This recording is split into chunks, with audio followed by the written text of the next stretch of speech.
what exactly goes into a home inspection? Today, I'm here with Melissa Boggs from Housemaster, and she's going to explain a little bit more about it to us. To start, can you share a little bit about how you got into home inspections? Sure. So I originally went to school for criminal justice. Started with Target and their investigation division. My husband was military, and we had 2 boys. Ended up being a stay-at-home mom for a bit, and he went overseas. So I moved in with my parents to help out with the kids that were 1 and 4 at the time. My dad had just recently started the Housemaster here in Knoxville, so he put me to work. Started as his assistant, turned into kind of an apprenticeship type thing, and then when my husband came back from overseas, I decided I really enjoyed it. So we went to Florida and I got licensed down there. Moved back here in 2019 and purchased the business at the end of 2020. So now I'm a certified master inspector and the owner of Housemaster here in Knoxville. So now you're a house investigator. Yes. Instead of investigating people, I investigate houses. There you go. Okay. So what does a typical home inspection cover? So typically what we do is we're looking at anything that we can readily access. So anything from the roof and safely access. Roof down to the foundation, everything in between that we can get to. So we want to look at all of your siding material, the grading around the house, electrical components, plumbing components. We check doors and windows, make sure that everything opens and closes properly, all your light fixtures, kitchen appliances, and all of that stuff. If there's a basement or a crawl space, we'll go into that and take a look at the framing that's visible, foundation walls that are visible, and any signs of anything that could potentially be a major structural issue. Right. And especially foundations. Those are one of the biggies. Yes. Foundation and roof. In Tennessee. Yes. Yeah. So do you offer any add-on inspections?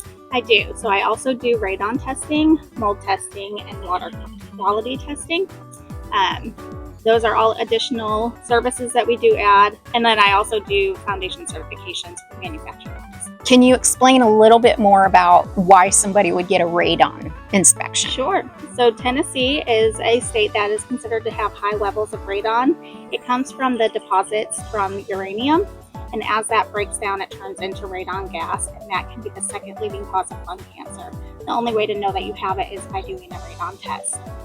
Okay, and so my understanding is that would be concentrated mostly in a basement, especially if you use a basement for like a main living or a bedroom or something like that. Sure, so we test in the lowest livable space.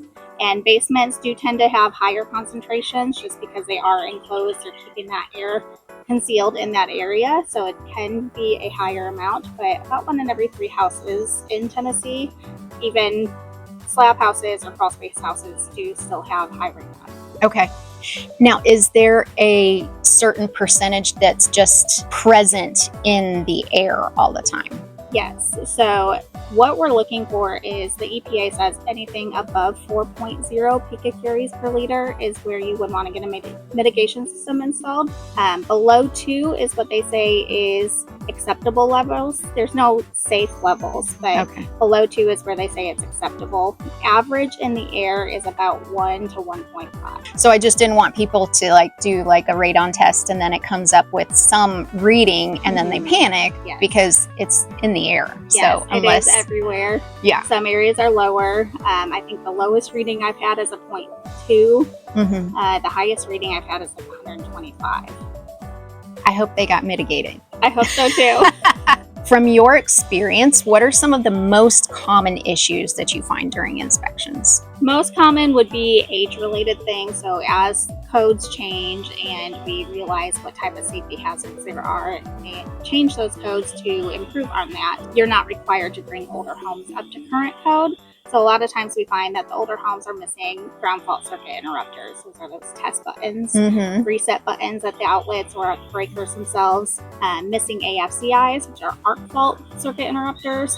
Similar concept, but for living spaces. Older plumbing, so cast iron, galvanized, that's all older plumbing that's nearing the end of life at this point. They're about 60 years that they last. Right. And then, of course, in Tennessee, there's the foundation issues with our Right. clay soil. It's expansive soil. It will, in droughts, shrinks down. And then when we get all that heavy rainfall in the February, March timeframe, it expands, and that can cause damage to your foundation. And then crawl spaces, a lot of times in Tennessee, has fungal growth in there, mold growth in there because of the high humidity levels. Right. And especially if the water is not draining away from the home, if it's draining toward, it'll cause And issues. you've got lots of hills here, so Yeah. yes, really pay attention to the sloping around your home. Have you ever come across anything really surprising or unexpected during an inspection? There's been a few. I recently did a new construction home that had a sump pump in their basement, and as I was testing it, I plugged it in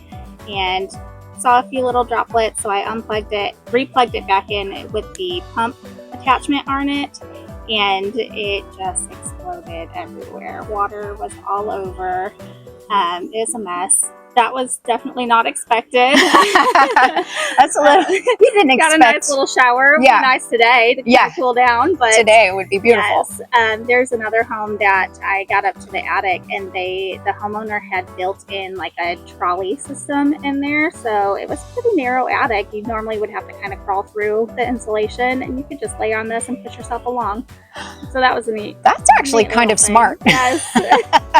Especially, you know, if you store a lot of stuff in your attic and you've got something shoved way back. Right. Yeah. Trolley yourself down there. It kind of reminded me of those mine shafts. Oh, yeah. Yeah. Just this was flat. That would be kind But of it was cool. on wheels. Hey, you know, ingenuity. Yes. What advice would you give to a buyer going through an inspection for the very first time? I highly encourage them to attend that inspection. If they're not able to, make sure that you understand that you can call your inspector and ask questions. If they won't allow you to call them or they don't allow you to tag along, that's a red flag. Inspectors are there to help you understand the home, and the best way to do that is to be there at the home, at the inspections. We can show things to you in person. You can kind of walk around, gather any questions that you have. Try not to interrupt their process because we don't want to miss anything. And I think a lot of times people don't understand that, you know, it's just your job to inform them of different things, and not every item on an inspection is a red flag. Right. Some of it's just, hey, just wanted to let you know this. Yes. And what I usually do if we've got an inspection is I tell people, you know, pick out your most important things from your inspection report, and then we'll talk to the sellers about those. Or because I think, you know, expecting a fully perfect 100% house is very unrealistic. I'm still looking for one. I know. I mean, even new construction. And I think people don't understand, especially new construction, because you have so many people working on that house at any given time.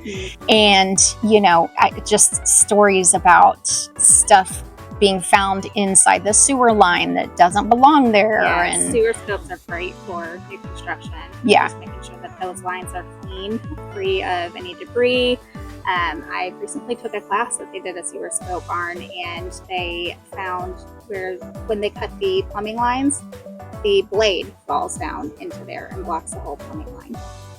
Wow. Yes. That's not good.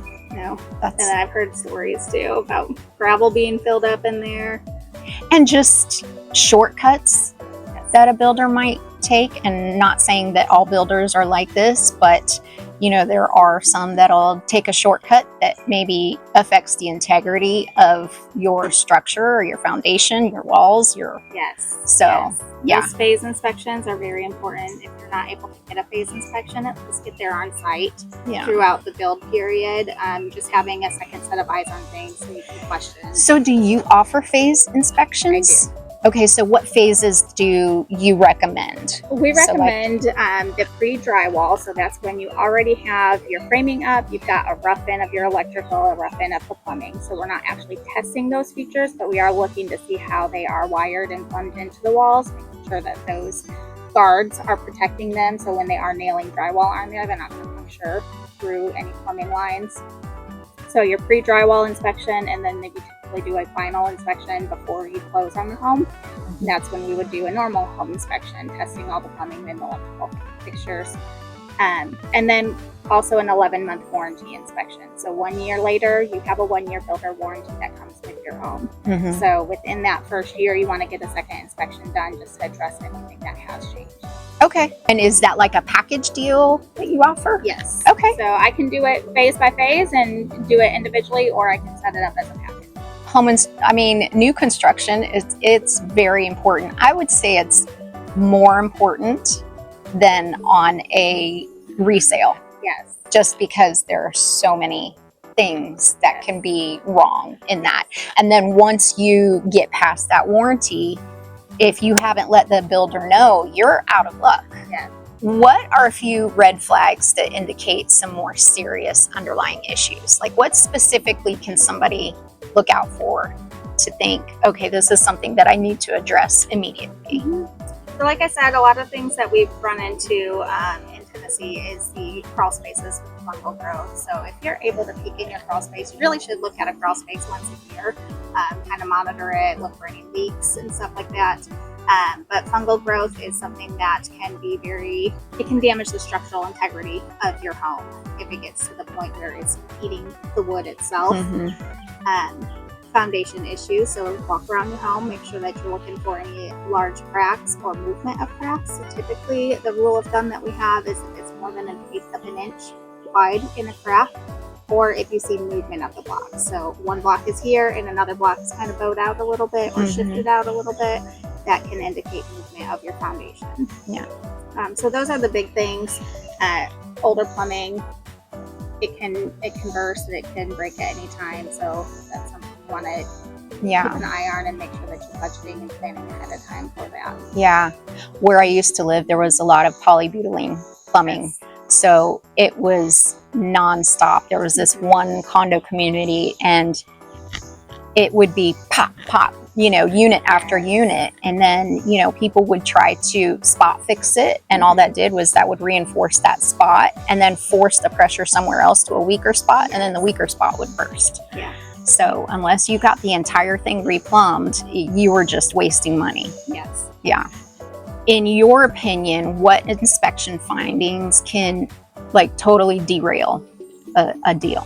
I think it really depends on the client and how much they're willing to put up with or deal with once they move into the home. Some people are looking for move-in ready homes, and if there's a lot of older systems, older plumbing, older HVAC, older roof, that can cause them to back out of that deal if it's going to be really expensive down the road. It's not something that they have money up front to take care of or to budget for. Other than that, typically the foundation issues is really what I find a lot of times causes it. Because if the foundation falls apart, it's very expensive to fix, or it can be. Yeah. Sometimes it's not a big deal. Right. But so the sooner you can catch it, the better. And then at that point, you have a foundation expert come out and assess, because you're just notifying people of the problem. Yeah. And so then they need to take that next step within their due diligence period to have somebody to come out and give them an estimate and decide. Correct. Yeah. So I like to say that we're kind of like your physician, your general practitioner. You come to us for your annual checkup, and then we say, hey, you might need to go see a cardiologist or a dermatologist or whatever, depending on what we find. So we do the overall checkup, and then we refer you to the specialist for Right. So I know that you offer inspections and then recertifications, meaning if someone is selling their house, they can get a pre-inspection done to find what may come up as issues, and then have that opportunity to fix those issues at their leisure. And then you can recertify that inspection for a buyer or re-inspect for the buyer. And so I want people to understand that it's not, you are more tied to the actual unit itself rather than who is paying for the inspection. Yes. Yeah. We're an unbiased third party. We're looking at the house, the condition of the house itself. So whether I'm inspecting for a seller before they list their home, or just a homeowner who wants to know what's going on in their house, or a buyer looking to purchase a home, it's the same inspection regardless of that. The pre-listing inspections, we give the inspection report to the seller, we put it in a nice little binder for them so they can keep track of any repairs that they do and put it inside of the folder that's in there. And then we offer a discounted option for the seller or for the buyers to have us come back in and either do a complete re-inspection of everything or just inspect whatever was taken care of. Like an update. Yeah. It's so valuable because as a buyer coming in, if the seller can provide to them, say, hey, you know, it's been pre-inspected, here's what our results are, here's the repairs that we've done, you know, so because it's a big expense to go into purchasing a house not knowing what kind of repair issues may come up. So if a seller is able to provide that, that makes their house and their listing more desirable. Yes, it can make the whole process go a whole lot faster too. Absolutely. There's less negotiation. You can have that shorter time frame to get any type of inspections done based on the inspection you already have. Yep.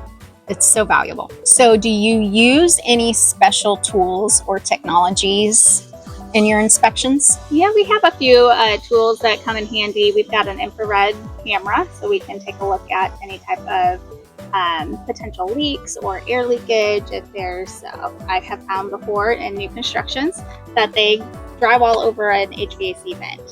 So that tool really helps us be able to find that, or leaks that you may suspect that there's a leak, and this helps confirm that. We have a moisture meter that we put on the wall as well. Neither one of those individually is going to tell you what exactly is going on. It's just a tool to help with all the other information that you have to gather a big picture for you. So those are a couple things that I do use pretty regularly. I have binoculars and a dock pole. It's a long pole that extends up so I can look at roofs at a higher elevation that I can't climb on. And then, like I said before, some do the sewer scopes, so you can see down into those pipes as well. Okay. And if you don't offer sewer scope? Not yet. You have referrals that you can. Okay, perfect. Yeah, anything I don't do, I have referrals for. Perfect. How have inspections changed over the years with newer building materials and newer building codes? Yeah, so you really have to, as a home inspector, you have to stay up to date with your CE classes. You're required to take 16, your continuing education. Yes, 16 credit hours every year. You renew every 2 years, so you're submitting all 32 hours at once. But there's a lot of courses that you should be taking for the infrared thermography, spray foam insulation. That's becoming really big right now, is spray foam. And there's a lot of different ins and outs with that.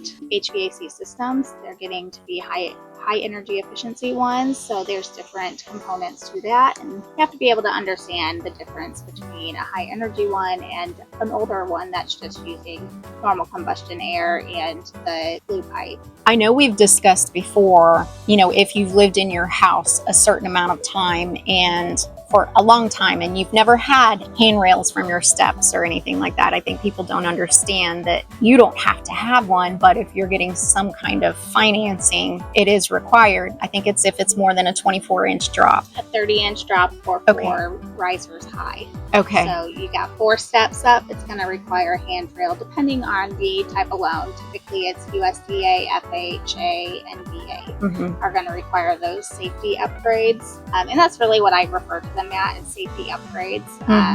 They're required in new construction, but older homes, you're not required to bring it up to code unless that loan is required. Right. And they can always choose to not take that offer. But, you know, especially now with the shortage of buyers, there's so many buyers that are out there that if that's the one little thing that keeps a buyer from making an offer on your home, just go ahead and take care of it. It's not that big of a deal. Yes. So, well, thank you so much for meeting with me on this really warm day.